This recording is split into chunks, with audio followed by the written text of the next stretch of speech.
bu dee abonné go ci sunu page bi mën ngaa bës foofu ñu bind s'abonner nga bësaale cloche boobu ngir ngay mën di am sunu yeneen i notification wala saa sunu dugalee beneen vidéo bu bees. dañuy tàmbali d'abord sant yàlla am mbégte lool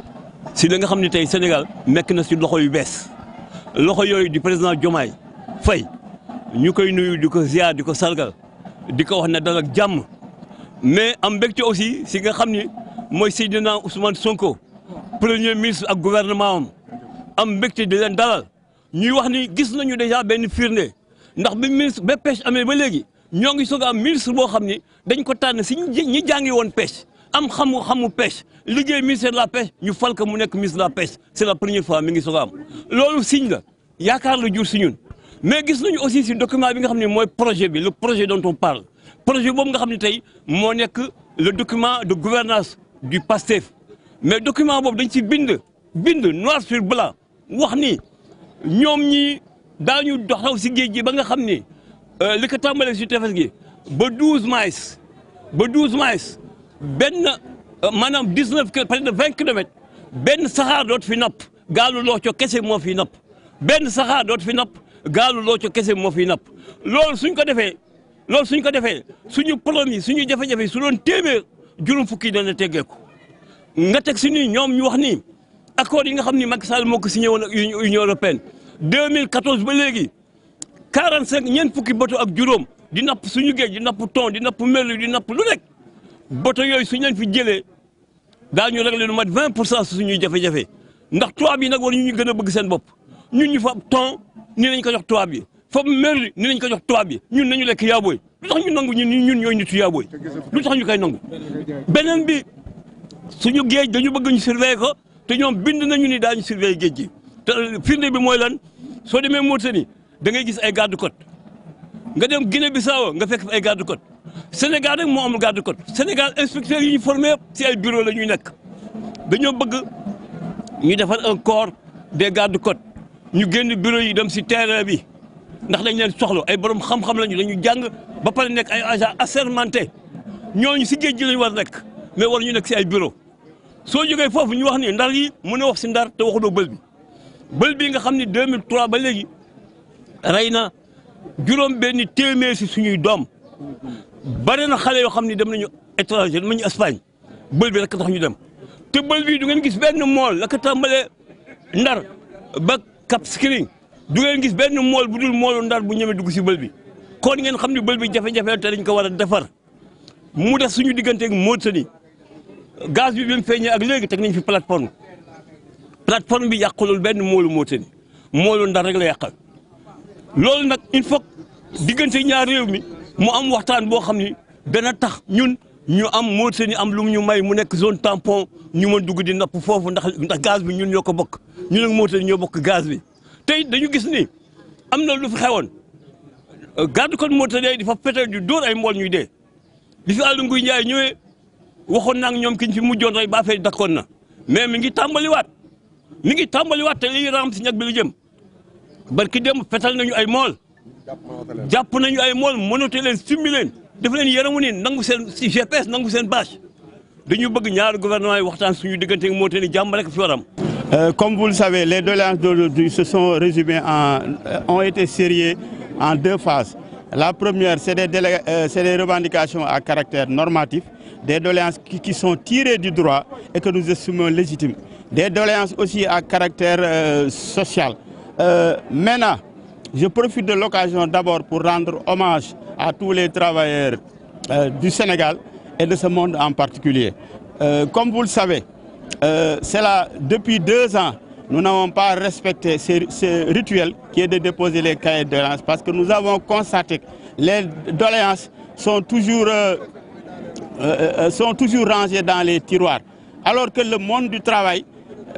dispose de beaucoup de problèmes. Comme vous le savez, au moment où nous sommes, mais les activistes prennent le relais des centrales syndicales et ce qui n'est pas normal. C'est la raison pour laquelle je lance un appel au président de la République, qui fut d'abord un syndicaliste émérite, pour dire qu'il n'est plus question maintenant, comme il le dit,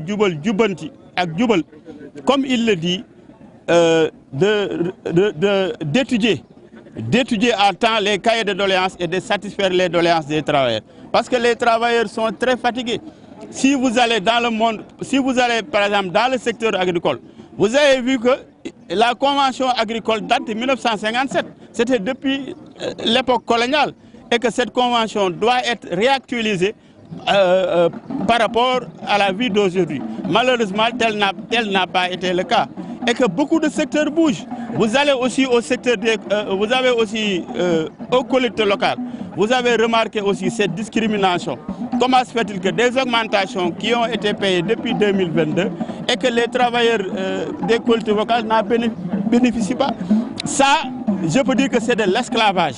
C'est de l'esclavage, c'est de la discrimination. Nous interpellons le président de la République dans le plus bref délai de corriger parce qu'on ne peut pas concevoir des augmentations qui durent depuis 2 ans, des travailleurs depuis 2 ans sans être payés. Ce n'est pas normal. C'est la raison pour laquelle nous, au niveau de la FGTS, dès la semaine prochaine, nous allons mettre en place un plan d'action pour que vraiment la lutte soit intensifiée, pour que ces travailleurs soient restaurés dans leur dignité. Comme nous l'avons vu, 1er mai, nous rendre hommage d'abord les travailleurs américains qui ont sacrifié leur vie. Nous avons Sako et Vanzedi. Si vous avez nous avons fait au Sénégal, nous avons fait au monde, bis bi yëpp tay ñëpp di ko fedd di leen rendre hommage di leen ñaanal yàlla tey ñoom ñoo tax travailleur amaat dignité donc tey kenn mun leen fàtte bu loolu wéyee ñun dañ ni 1er mai du lekk di naan ak di fecc 1er mai non seulement bisu naqar la mais aussi bisu doléance la ñun nag ren la ñu dellu si mais ñaari at a ngi nii déposé wuñ doléance parce que dañ ni doléance yi nga xam ne da nga koy déposé kenn ko xool amul njëriñ taxul ñu koy déposé donc bu dee folklore bi wala protocole bi ñun bokkatuñ ci moo tax cette fois-ci interpellé nañu l'exécutif régional ni ko à partir de cette année doléances yi dès la semaine prochaine nañ ko étudier parce que bu dul loolu contentieux yi dana gën a bare parce que tey bu fekkee ni da nga déposer doléance comme ren ñu toog ba yu daaw yi 2023 lañ koy étudier léegi loolu mooy indi mooy yokk contentieux yi loolu mooy may aussi doole activistes yi parce que tey bu fekkee ne centrale syndicale yi seen rôle dañ ko dévoyer mais activistes yi jël ko je crois que loolu aussi occasion la bi nga xam ne centrale syndicale yi war nañu xam ni travailleurs yi dañu dagg seen cokof dañuy syndiqué pour ñu leen di défendre nañ défendre travailleurs yi bañ ko bàyyi activistes yi dem nag ci plan d'action yi parce que aussi syndicat mook plan d'action ñoo yem mais gisatuñ leen ci terrain bi gisatuñ leen élection de représentative rek nga leen di gis pour occuper des postes nañ bàyyi loolu nañu xam ni tey yàlla sas nañ ñu war leen a défendre nañ leen défendre te yàlla tax li si des nag ñu ngi interpellé président bu bees bi di ko ñaanal yàlla na àggale parce que ndaw loolu lañ koy ñaanal da ngay wax ni yàlla na àggale di ko wax nag ni liggéeykat yi am nañu yaakaar ci moom nekkoon na ci doon na défendre ay travailleurs defe naa ne am nañu yaakaar ni tey doléance yu bare dina ci taxaw wax ni que le monde du travail mi ngi souffrir sonn nañu secteur yëpp ay bouger secteur yëpp a metti boo demee ci secteur agricole mooy li ma ko waxee sànq convention ba fa ne ba léegi dara changé wu fa nga dem ci yeneen entreprise yi nga xam ne agricole en difficulté lu mel na par exemple compagnie agricole dafa daan employé ay 1000 travailleurs léegi 50 travailleurs ñoo fa des ñi ngi def ay chômage technique à n'en plus finir parce que mëntuñ dem seen activité dafa nekk à l'arrêt je crois que kooku état bi amoon na benn plan de relance bi nga xam ni daf leen ko promettroon te loolu aussi dana régler problème mu chômage bi à Saint-Louis ñuy interpeller président de la République que ni loolu aussi dossier boobu naka génn ci tiroir yi jàppale waa compagnie agricole parce que bu ko jàppalee aussi jàppale na région de Saint-Louis bu ko jàppalee aussi participer na ci résorption chômage bi à Saint-Louis. maa ngi tudd Cheikh Mouhamadou Bamba Fall di coordonnateur des délégués du personnel des GDS ici à mes côtés bokk ci syndicat STGDS affilié syndicat bu mag bu nekk au niveau national le CDCL. Ici à mes côtés il y a le camarade secrétaire général monsieur Baye Sylla l'ensemble des membres du syndicat derrière nous. di am mbégte bu rëy nag ak contentement ñëw fii présenter cahier de doléances yi mu nekk lu am solo at bu nekk ñëw di ko jox waaye li ma xaw a naqaru di ko métti maanaam à chaque fois nañ ñuy dimbali si cahier de doléances yi que cahier de doléances bu ko travail préparé teg ko dañ ko war a ubbi mais di ko denc ci tura amul njëriñ boo xoolee fii bu njëkk bu ñu daan ñëw fii yéen ñii di journaliste wa ngeen saytu lool da daan bëri ay liggéeykat tey ñu bëri ñëwuñu syndicat yi bëri ñëwuñu te loolu dafa laaj jàngat xam nga loolu tamit neexul nit ñi aussi di sonn di affilié dans des syndicats di ñëw di indi seen kay bu ñu amul atmosphère ba ca war loolu moom dañ ko war a naqaru parce que loolu baaxul li am solo nag man tama koy jooy li ko mettilu maa ngi dégg barki dem sax lañ dégg nii kay de l'an 2023 ibbi nañ ko fi te ñu yëguñu ko sax fii lañ ko dégg léegi te kenn woowuñu si loolu dañ koy fusillé ndax wax dëgg fa ñun ci lañ bokk moo nañ ko yëg bu ñu ko yëgoon daañu ci teew parce que ñun sommes un syndicat très responsable parce que beneen bi ci am solo mooy li ñuy ñaanal autorités yi bees yi gannaaw bi leen félicité di leen encouragé di leen ñaanal une bonne mission ndax Sénégal ñu ñëpp ñoo ko bokk li ñuy ñaanal le président Diomaye mu am une mission boo xam bu réussir parce que bu réussir ñëpp ñooy réussir mais li ñu koy ñaan na gestu le secteur agricole ñu ngi wax suñu ministre tutelle ministre de l'agriculture que ñu xam ko ci njàmbaaram ci dévouement am ak ci engagement am lu mu joxee gëdd le secteur agricole mooy noo xool la convention collective agricole parce que arrêté la boo xam bi date depuis 1957 boobu temps ñu ñëpp juddooguñu arrêté boobu war nañ ko xool parce que tey jii boo bëggee jeunes yëpp bàyyi gaal yi bàyyi leneen ñëw dellu ci wàllu agriculture il va falloir ñu rehausser salaire maanaam ñu xoolaat salaire yi ñun ñii tey nekk di liggéeykat nekk foofu nekk ay restaurant ñu tane ni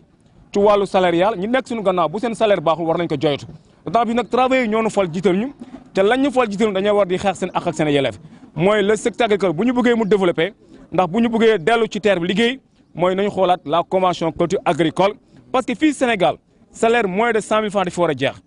salaire moins de 100 000 francs dafi war a jeex parce que tey jii ouvrier yi sonn nañu te soo xoolee 80% ñoom ñooy développé suñu entreprise yi parce que ñoom ñooy la couche la plus vulnérable et couche boobu nag bu vulnérable li leen di motiver mooy au moins ñun bu ñu jiitee taxaw ñu seen kanam mooy nañu yëkkati xoolaat convention collective agricole loolu laa bëggoon wax rek ci gàttal di leen gërëm yéen tam journalistes yi parce que yéen tamit am ngeen jërëjëf ak jaajëfal ndax à chaque fois que besoin yéen ñuy jox waxukaay bi ñu ñëw di leen accompagner ci liggéey bi ngeen ñuy génne askan bi ñu gis donc monsieur Niang à travers la Sen TV et l'ensemble des journalistes ici présents waa 2STV TFM tout le monde la presse écrite ak visuel Cheikh Dione rajo yi ñëpp ñu ngi leen di gërëm di leen sant seen liggéey rafet na.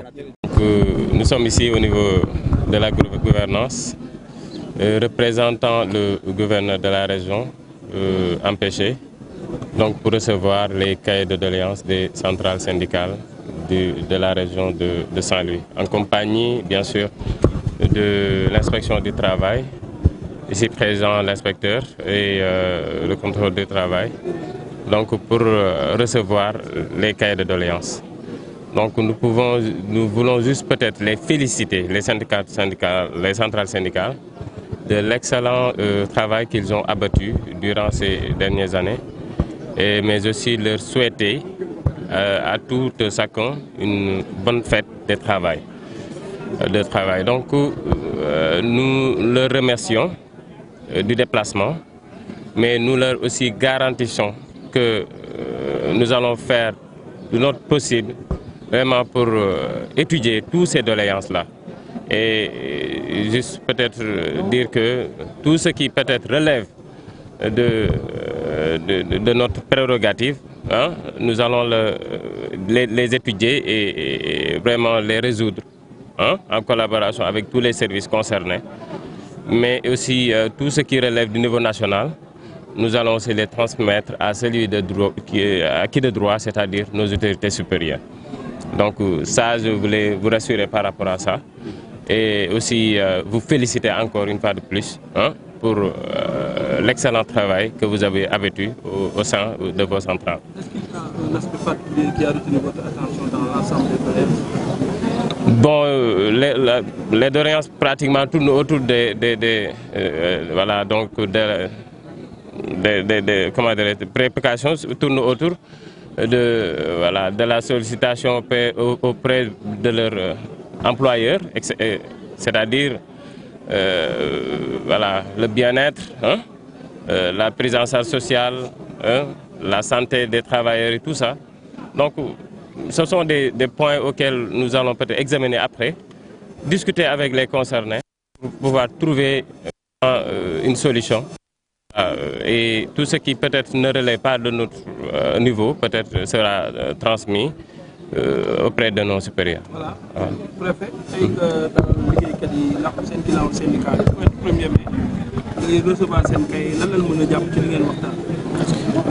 D'abord dañuy sant yàlla remercier aussi ñëpp ñi nga xam ni centrale syndicale yi fi teew yëpp di leen féliciter bu baax a baax ci liggéey bi nga xam ni jot nañ ko def ci année yi yëpp yi nga xam ni weesu na aussi kenn naatablewul li nga xam ni jot nañ ko def ci ay jéego defal ko liggéeykat yi te lépp li nga xam ni ñu ngi koy def moom mooy liggéeykat yi fa ñuy nekk mu gën ñoŋ te aussi ñu gën leen jox cër bi ak gëdd bi nga xam ni moom nañu soxla donc loolu dañ leen ciy féliciter bu baax a baax di leen wax li ñun ñëpp ay liggéeykat nañu donc ñun ñoo bokk lépp li nga xam ni moom nañuy sumb donc point boobu muy beneen deuxième point moom dañ leen di féliciter ak di leen souhaiter une bonne fête de travail di leen wax ni leen fête bi nag ku ko xam ni moom xeetu lan la mooy feetu fexe ba ak say àq ak say yelleef ci vis-à-vis ca fi ngay liggéeyee ñu mën koo respecter vis-à-vis de état bi nga xam ni moo la yilif mu mën ko respecter donc ñun ñi nga xam ne nag ñoo fi nekkal ndaw buur ndaw état dinañu def suñu kéemtalaay kàttan ba doléance yi nga xam ne jébbal nañ ñu ko ñu xool ko étudier ko li nga xam ne mooy suñu prérogative la ñun mën nañ ci apporter ay solutions ñu fexe ba en partenariat ak collaboration avec tous les acteurs yi nga xam ni ñoo nekk ci service état bi ñu liggéey ci ak ñoom ba loolu ñu fexe ko saafara ak tamit comment dire employeurs yi. li nga xam ni nag nekkul ci suñu coobare wala nekkul ci suñu prérogative ñu fexe ba jébbal ko ñi nga xam ni ñooy suñu supérieur ñooñu à leur niveau yaakaar naa ci am nañ ci yaakaar bu baax a baax dinañ fexe ba taxawu liggéeykat yi taxawu aussi tamit fexe ba saafara seen i jafe-jafe. C'est un sentiment de satisfaction à l'égard des organisations syndicales donc de la région de Saint-Louis parce qu'on a pu constater vraiment leur ouverture, leur esprit de collaboration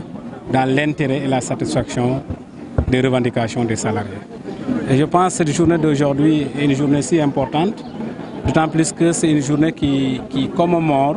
donc des luttes syndicales, mais également tous les progrès qui ont été réalisés pour les travailleurs dans le monde entier. Et c'est l'occasion aujourd'hui de les rassurer, comme l'a dit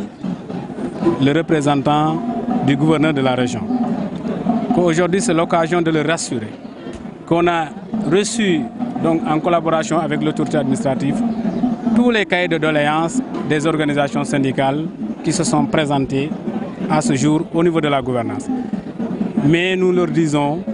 que toutes les diligences nécessaires vont être prises, ne serait-ce pour un meilleur traitement dans l'examen, le suivi des cahiers de doléances. Parce que tantôt, il y a un secrétaire général d'un syndicat qui l'a dit, je pense qu'il n'est pas du tout intéressant attendre jusqu'à la fin de l'année pour examiner les cahiers de doléances de l'année 2023. Ce qui est important, c'est d'avoir un suivi permanent,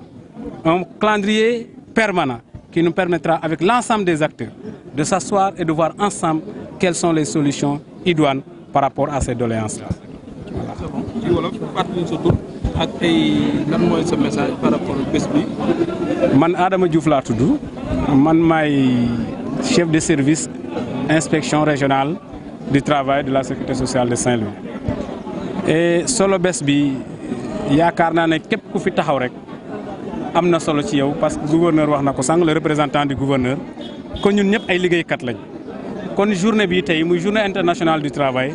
dafa nekk lu am solo ci ñun. parce que lépp lu ñu jot a am ci suñu liggéey yaakaar naa ne ay lutte ay waxtaan moo tax ñu yegg si fii kon tey dañuy profité ci occasion bi di jaajëfal également organisation syndicale yi di leen féliciter également mais également di leen souhaiter une bonne fête du travail. leneen liñ ciy wax mooy que déglu nañ on a reçu les doléances déglu nañ également organisation syndicale yi déglu nañ acteurs yi mais ñun en tant que service déconcentré bras technique du ministère du Travail, de l'Emploi et des Relations avec les institutions, sous l'autorité également du chef de l'exécutif régional, muy gouverneur bi yaakaar naa ne déglu leen doléance yu baax a baax te dinañ ci xar suñu tànk tubéy ne serait-ce pour que au moins